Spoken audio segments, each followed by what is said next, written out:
Hello everyone, नमस्कार आप सभी को। आज इस 351वें दिन के वीडियो में आप सभी का स्वागत है। आइए कुछ महत्वपूर्ण प्रश्नों को देखते हैं जो आने वाली संगीत की प्रतियोगी परीक्षाओं में अवश्य ही पूछे जा सकते हैं, क्योंकि ये प्रश्न अनेकों प्रतियोगी परीक्षाओं में, संगीत की अनेकों प्रतियोगी परीक्षाओं में पूछे जा चुके हैं। ठीक है, तो इसलिए हो सकता है कि ये आने वाली प्रतियोगी परीक्षाओं में भी पूछे जाए। इसलिए यदि आप इन प्रश्नों को देख लेते हैं, समझ लेते हैं, याद कर लेते हैं, तो आपको आने वाली प्रतियोगी परीक्षाओं में किसी भी प्रकार का दिक्कत नहीं होगा। ठीक है, तो आइए आज का पहला प्रश्न देखते हैं। आज का पहला प्रश्न है, धमार ताल किस प्रकृति का ताल है? धमार ताल जो है ये मिश्रपदी ताल है। मिश्रपदी ताल क्यों है? क्योंकि इसमें 4 विभाग तो होते हैं, पर प्रत्येक विभाग में मात्राओं की संख्या अलग अलग है। पहले विभाग में 5 मात्रा, दूसरे विभाग में 2 मात्रा, तीसरे विभाग में 3 मात्रा और चौथे विभाग में 4 मात्राएं होती हैं। इसलिए धमार ताल को मिश्रपदी ताल कहते हैं। ठीक है, धमार ताल का बोल है क धीट धीट धा आ ग तीट तीट ता आ, जिसमें क धीट धीट पहले विभाग में है, दूसरे विभाग में है धा आ बोल, तीसरे विभाग में है ग तीट। ठीक है, 3 ही मात्राएं हैं तीसरे विभाग में, और चौथे विभाग में 4 मात्राएं हैं तीट ता आ। तो पूरा बोल है क धीट धीट धा आ ग तीट तीट ता आ। ये बोल है धमार ताल का। और धमार ताल में अलग अलग विभागों में अलग अलग मात्राएं होती हैं, तो इसलिए इसको मिश्रपदी ताल कहते हैं। ठीक है, दूसरा प्रश्न है, झप ताल की आड़ कितने मात्रा में आएगी? झप ताल जो 10 मात्रा की ताल है, इसकी जो आड़ है ये 6 से ही 2/3 मात्रा में आएगी।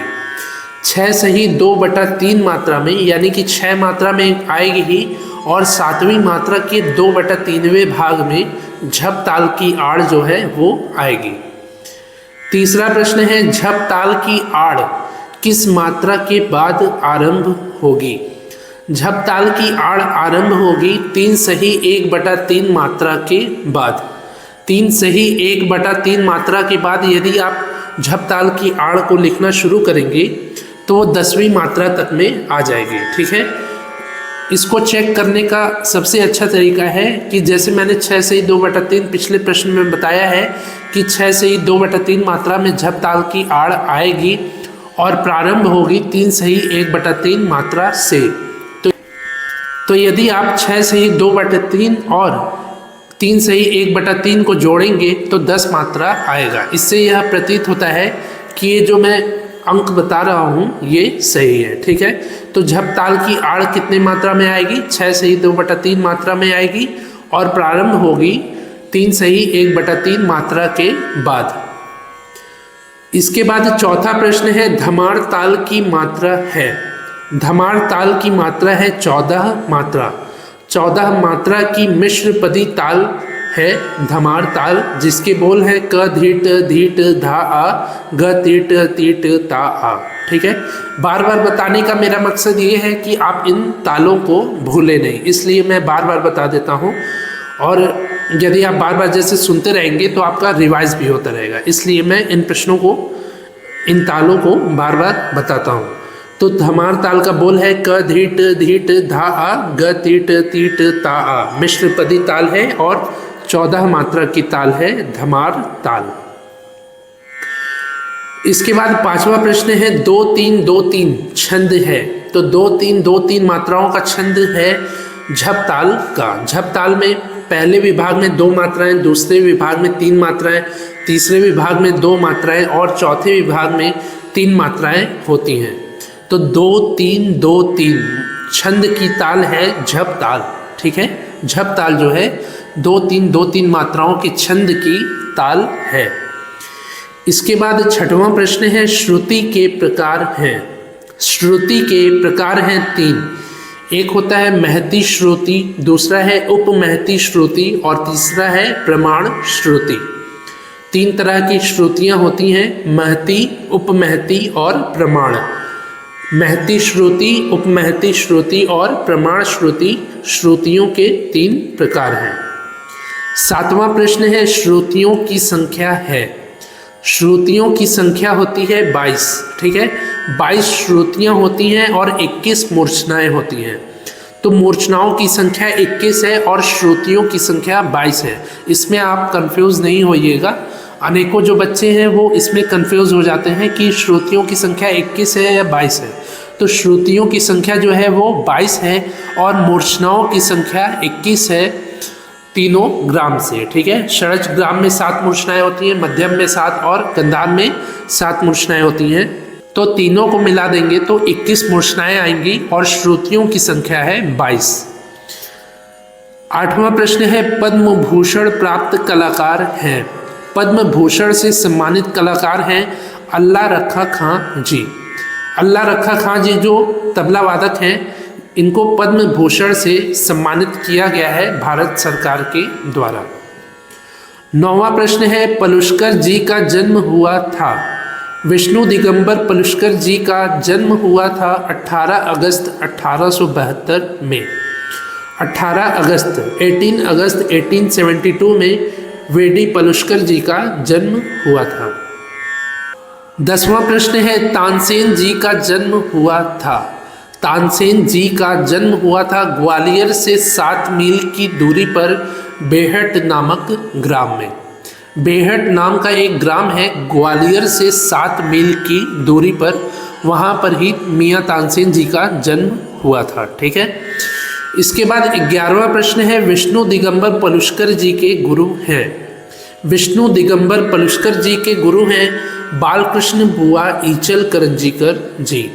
ये गुरु हैं, ठीक है। बालकृष्ण बुआ ईचल करंजीकर जी ये एक पुरुष हैं, मेल हैं, ठीक है। बालकृष्ण बुआ ईचल करंजीकर जी जो विष्णु दिगंबर पलुष्कर जी के गुरु हैं।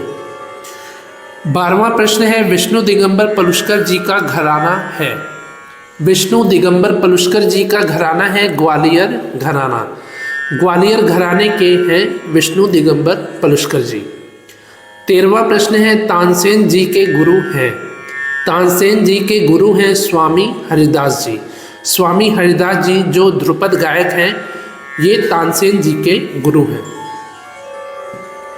14वां प्रश्न है गीतम वाद्यम च नृत्यम त्रयम संगीत मुच्यते। यह श्लोक है गीतम वाद्यम च नृत्यम त्रयम संगीत मुच्यते। यह श्लोक है नारद कृत संगीत मकरंद के प्रथम अध्याय संगीता अध्याय के प्रथम पाद के अंतर्गत का, ठीक है। नारद जी ने जो संगीत मकरंद ग्रंथ लिखा है उसके प्रथम अध्याय जिसका नाम है संगीता अध्याय, उसके प्रथम पाद के अंतर्गत इस श्लोक का वर्णन किया गया है गीतम वाद्यम च नृत्यम त्रयम संगीत मुच्यते, ठीक है। तो इस श्लोक का वर्णन नारद कृत संगीत मकरंद के प्रथम अध्याय संगीता अध्याय के प्रथम पाद के अंतर्गत वर्णन किया गया है, ठीक है। इसके बाद 15वां प्रश्न है गीतम वाद्यम तथा नृत्यम त्रयम संगीत मुच्यते। यह श्लोक है, तो यह श्लोक है शारंग देवकृत संगीत रत्नाकर के प्रथम अध्याय स्वराध्याय के प्रथम प्रकरण पदार्थ संग्रह के श्लोक संख्या 21 पर। इसको मैंने डिटेल से बताने की कोशिश किया हूँ ताकि आपको एक प्रश्न से ही अनेकों जानकारियाँ मिल सके।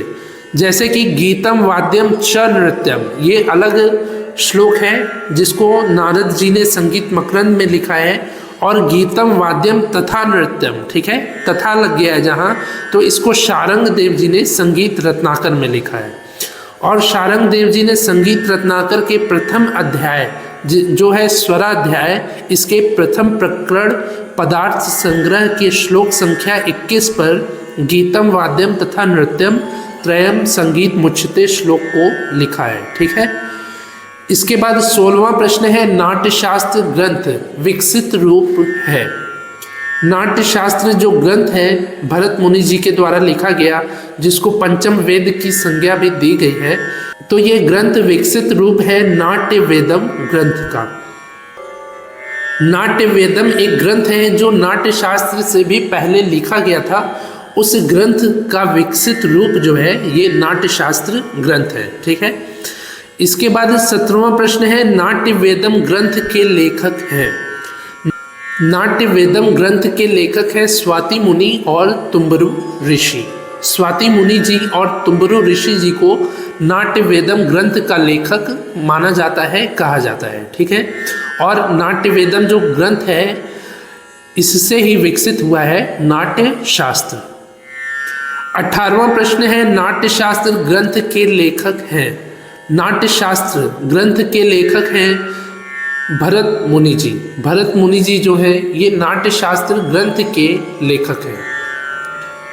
19वां प्रश्न है शारंग देव जी के द्वारा लिखित ग्रंथ है। शारंग देव जी के द्वारा लिखित ग्रंथ का नाम है संगीत रत्नाकर। संगीत रत्नाकर ग्रंथ के लेखक हैं शारंग देव जी। 20वां और आखिरी प्रश्न है आज का भातखंडे जी के द्वारा लिखित पुस्तक है। विष्णु नारायण भातखंडे जी के द्वारा लिखित पुस्तक का नाम है अभिनव राग मंजरी। अभिनव राग मंजरी के लेखक हैं पंडित विष्णु नारायण भातखंडे जी। ठीक है, तो ये हो गए आज के 20 महत्वपूर्ण प्रश्न। उम्मीद है आपको ये प्रश्न अच्छे से समझ में आए होंगे।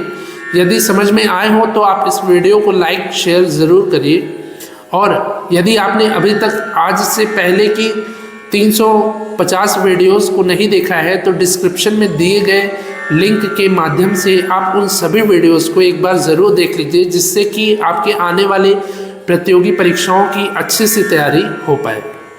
तो मिलते हैं ऐसे ही अगले 352वें दिन के वीडियो में। तब तक के लिए नमस्कार, धन्यवाद।